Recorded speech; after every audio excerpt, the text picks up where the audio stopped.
You can kind of feel, if you're out and about today, a shroud of sadness across southeast Wisconsin. Some folks may be having trouble dealing with this tragedy here in our community. So joining us this afternoon, we have Alexis Twito, a chaplain with the Salvation Army, to talk with us a little bit about that. Alexis, good to see you, and thanks for being here. I saw a number of your ranks out there on the scene yesterday. Yes. Let me ask you this first.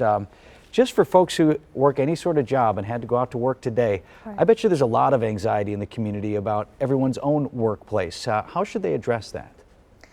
It's really common to feel these emotions of shock and apprehensiveness.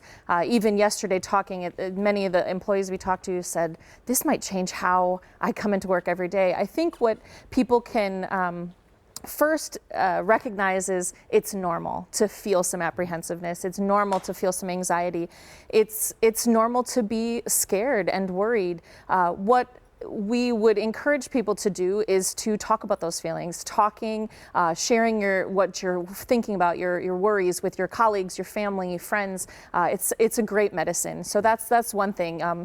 Share that with someone, and be ready. You know, the Salvation Army does emergency disaster relief, and one of the key tenets of any disaster relief is preparedness. And so I know that I talked with many friends who said today when they went into work, many of their companies said, we need to do better about active shooter drills. We need to be thinking about what it looks like. And so being ready, thinking about exits and thinking about having extra sets of keys and those types of things. But really, it's also about being patient and generous and kind to yourself, because this is a difficult time for people, and it's okay to be in that place right now. Only a few seconds left, but really quickly, for folks who've consumed a lot of our coverage, they're hungry, they want to know about what's happening, but at what point do you kind of recognize in yourself, maybe too much and I need to take a break?